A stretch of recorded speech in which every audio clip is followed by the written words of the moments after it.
플랜트 패러독스 또 이어서 오늘은 장 파괴자에게 이별을 고하다. 지난번에는 프리바이오틱스, 프로바이오틱스. 프리바이오틱스는 먹이가 되고 프로바이오틱스는 씨앗이 되는데 프리바이오틱스로서 프락토올리고당이 있다. 자, 오늘은 시기 변화와 더불어 가능한 한 항생제를 복용하지 않도록 한다.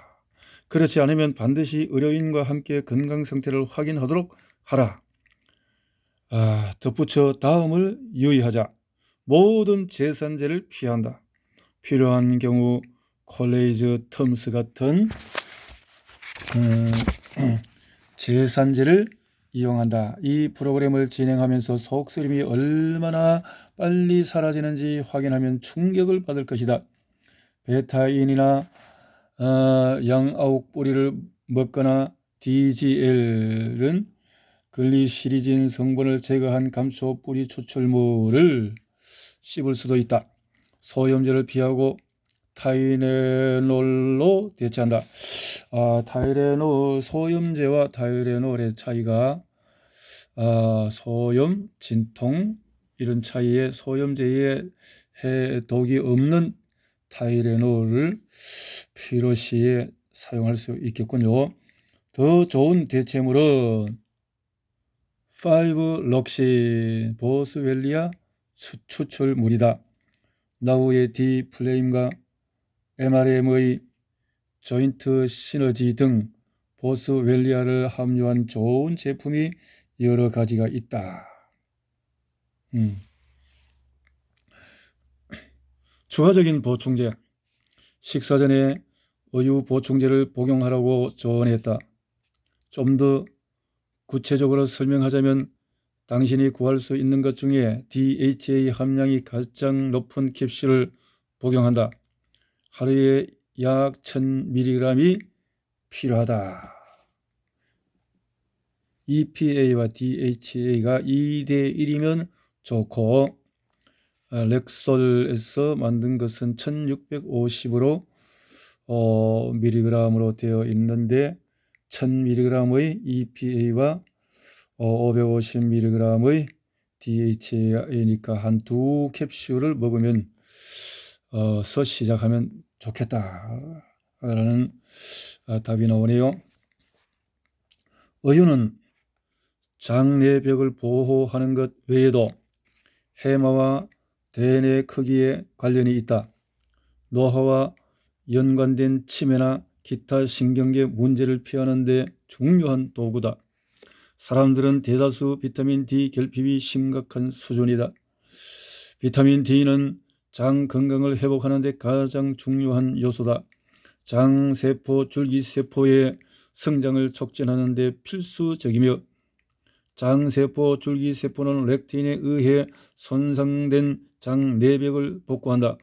혈중 비타민 D 수준을 1일 70에서 100mg로 올려야 하며 이 정도가 되려면 하루 4만 IU 이상이 필요하다. 나는 아무런 거리낌이 없이 환자들의 비타민 D 수준을 100mg 이상으로 유지시키며 나 역시 그 수준을 유지한다.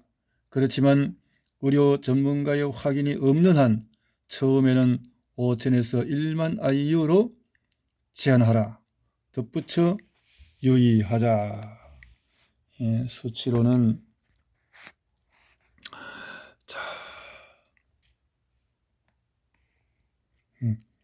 시프 다이제스티브 어드밴티지라는 상표명을 가진 제품으로 표적된 프로바이오틱스 바실러스 코아귤런스나 엘루테리 사카라미세스 보울라디와 같은 다른 프로바이오틱스 DGL 미끄럼 느릅나무 양아욱 뿌리와 같은 위점액 개선제로 장내 세균총을 복구한다. 베타인과 자몽씨 추출물로 위산을 재건해 침략자들을 물리친다. 비타민 D, 어유, L글루타민, 장세포의 먹이가 되는 단백질, 그다음에 기버터에 함유된 부티르산, 포도씨 추출물과 같은 폴리페놀, 피크노제놀, 안토시아닌, 블랙베리와 같은 다크베리에 함유된 폴리페놀을 이용하여 장 내벽을 수선한다. 인돌3 카비놀과 DIM, 디인돌리메타 등의 보충제를 복용하거나 십자합과 채소의 섭취를 늘려 장 내벽의 백혈구를 활성화시키고 진정시킨다. 면역을 높이고 장내를 복구하는데 이렇게 좋은 재료들을 더 공부를 해야 될 것 같습니다. 자, 당신의 삼시세끼. 나는 거의 매일 아침 그린 스무디를 마신다. 그린 녹색 채소의 이 영양을 마신다. 간헐적 단식을 하고 있지 않는 한 매일 마시는 것이다. 허용 목록에 있는 바도 좋다. 퀘스트 바와 엽바에는 한 개당 20g의 동물성 단백질이 함유되어 있기 때문에 단백질 필요량이 빨리 채워진다. 우리 부모님이 가장 좋아하는 아침 식사는 계피 아마시 머핀, 또 코코넛 아몬드 머핀, 전자레인지에 몇 분만 데우면 직장이나 학교에 편하게 들고 갈 수 있다.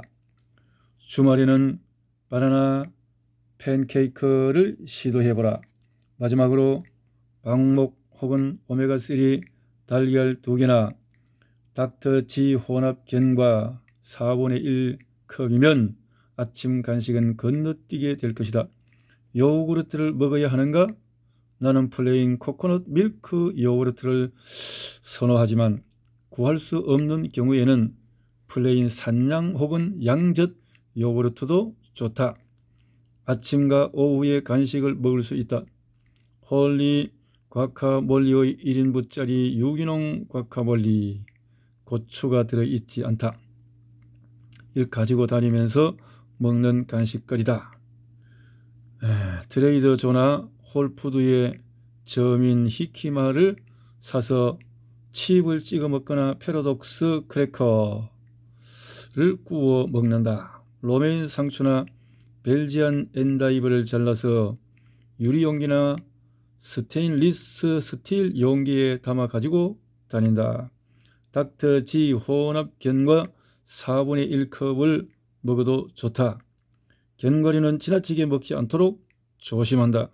견과류는 먹기 시작하면 멈추기가 어렵기 때문이다. 그래서 견과류 먹을 때는 덜어서 아예 양을 정해놓고 먹는 것이 용이하다라는 생각이 듭니다. 자, 십자학과의 패러독스, 십자학과의 또 역설적인 문제를 여기에 정리했습니다. 양배추 종류에서 채소를 가능한 한 많이 먹어야 한다. 하지만 과민성 대장 증후군, 장루수 증후군을 진단받았거나 그런 질환이 있다는 의심이 든다면 모든 십자학과 채소를 오래 익혀야 한다. 날 것으로 먹거나 많은 양을 먹으면 소화불량이나 설사를 유발하는 경우가 잦다. 이런 채소를 평소 접해보지 않았다면 점진적으로 섭취량을 늘린다. 십자학과 식물은 장내에서 특수한 백혈구를 활성시키며 백혈구에는 엉망이 된 면역계통을 진정시키는 수용체가 들어있다. 십자학과 식물에 든 화합물은 장 내벽의 국경 순찰대에 진정하고 움직이는 것에 총격을 가하지 말라고 알린다. 이러한 수용체들은 아릴탄화수소 수용체라고 부른다. 이제 어머니가 왜 브로콜리를 먹였는지 알겠는가? 자, 십자학과의 이런 내용, 특히 브로콜리 이런 것들은 장내 이 유산균 증식에 아주 도움이 되지만 처음에는 과민성 증후군, 누수 증후군이 있을 때는 데쳐서 먹어라 이렇게 말씀했네요. 점심은 샐러드가 좋다. 집에서 준비한 것을 가지고 가거나 식료품점 샐러드바에서 판매하는 것을 구입한다. 조리된 샐러드 드레싱은 아무리 좋은 것이라도 독성기름이나 옥수수 시럽으로 만들어졌다는 것을 유념하라. 발사믹 식초나 엑스트라 버진 올리브 오일을 작은 세이커 병에 담아 휴대하라. 식당에서는 드레싱을 따로 달라고 주문하거나 올리브 오일과 식초를 주문하라. 올리브 오일이 없다면 레몬 주스도 좋다. 저녁은 장내 미생물이 좋아하는 것을 먹이면서 즐거움을 얻을 수 있는 끼니 우리가 늘 보던 식사에서 중심적인 역할을 맡은 동물성 단백질이 보충된다는 의미다. 저녁으로 먹을 수 있는 단백질은 손바닥 크기다. 위협 없이 야생에서 자란 소형 어류나 자연산 조개류를 선택하는 것이 좋다. 단백질을 샐러드에 포함시키거나 굽거나 데친 새우를 얹은 시저 샐러드를 떠올리면 되겠다.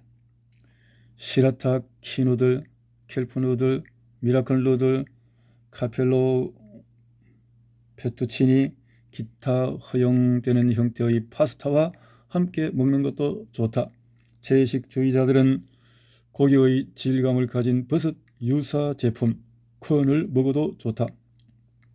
홀푸드에서 구할 수 있는 햄프 두부나 곡물이 들어있지 않은 템페도 가능하다.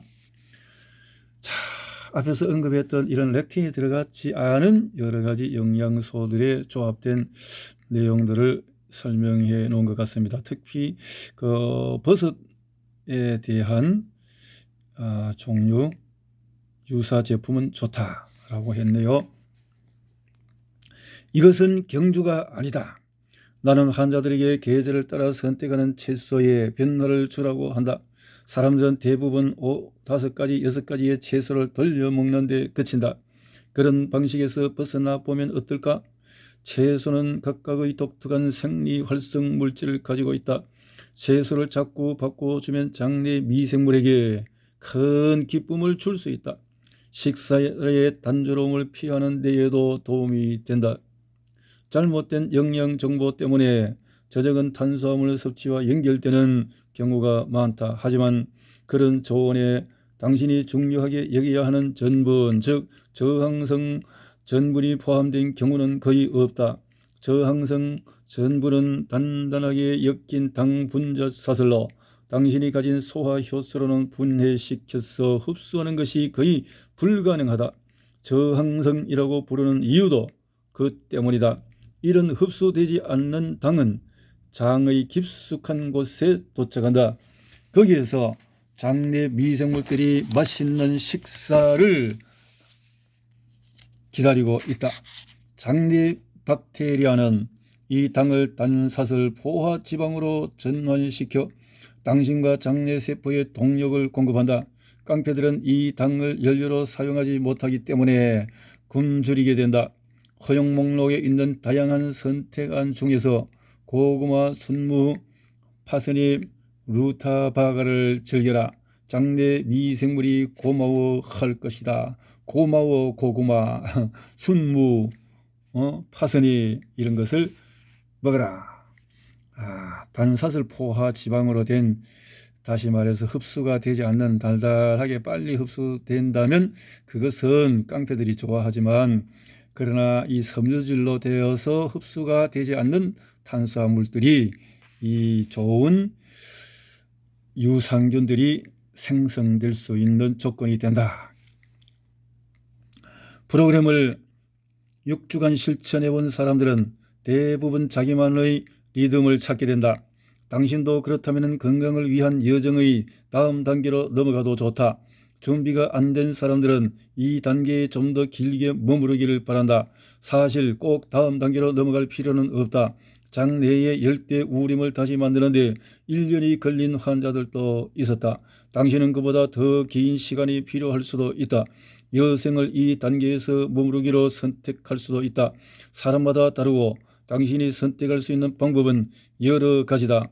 자신을 다른 사람과 비교할 필요는 없다. 이것은 경주가 아니다. 그렇긴 해도 다음을 체크해 보라. 경주가 아니다. 이 말은 너무 사람들에게 비교해서 더 잘 해보려고 이렇게 할 필요 없이 자기 체질에 맞게 하면 된다. 이런 뜻이네요. 체중이 정상으로 돌아왔다. 통증과 고통이 완화되거나 사라졌다. 브레인 포그가 없어졌다. 브레인 포그, 머리가 띵띵 뭐 이런 거겠죠. 반복되는 장 문제나 자가 면역 증상이 감소했다. 자기 몸을 공격하는 일들이 이제 사라지게 된다라는 건데요. 자, 위와 같은 경우라면은 구장에서 나를 만날 시간이 왔다고 볼 수 있다. 이제 이렇게 자, 진통이 사라지고 통증이 사라지고 또 여러 가지 증상이 좋아지게 되었다면은 자, 이제 넘어갈 단계가 됐다. 구장으로 넘어가 보자. 브렌트 패러독스 프로그램 제3단계로 최적의 건강을 유지하기에 대한 내용을 조금 더 보도록 합시다. 자, 3단계는 추수라고 볼 수 있다. 당신과 홀로바이옴 사이의 공생관계가 주는 지속적인 혜택, 즉 활력, 체중관리, 장수를 누리게 되는 단계다. 너의 환자들은 브렌트 패러독스 프로그램이 단순한 식이요법이 아니라 라이프 스타일이라는 사실을 받아들이고 있다. 여기서 두 가지를 달성할 것이다. 첫째, 장이 실제로 치유되었는지, 장내 미생물이 만족하고 있는지, 당신을 계속 건강하게 지켜낼 힘을 얻었는지 확인할 것이다. 둘째로, 특정 렉틴을 도입할 수 있는지 시험할 것이다. 단, 장내 미생물이 만족하고 있으며 2단계에서 최소 6주를 보낸 이후에 가능하다. 원한다면 294페이지에서 시작되는 2단계의 식단을 계속 따른다. 이전에 문제가 되었던 렉틴 식품의 재도입을 시작하는 일이 급하지 않다면 300페이지에서 찾을 수 있는 3단계 5일간의 수정 비건 단식의 식단을 한 달에 한 번씩 따르는 것도 시도해 볼만 하다. 이 좋은 이 프로바이오틱스, 프리바이오틱스 등등을 장내에 지속적으로 유지해서 체질화하라, 이런 뜻인 것 같습니다. 자, 인내는 보상으로 돌아온다. 견뎌보자, 싸워보자, 도전해보자, 이런 뜻인데, 렉틴 식품을 재도입해 보려면 6주를 지나서 시간이 얼마나 더 필요할까? 프로그램을 시작할 때 당신의 상태나 1년의 조건에 따라 달라진다. 나는 환자들에게 3개월에 한 번씩 정교한 혈액 검사를 실시해 때를 알아차릴 수 있다. 그렇지만 환자들도 스스로 느낄 수 있다. 따라서 나는 렉틴 함유 식품을 장에 재도입할 시기를 당신이 결정하게 한다.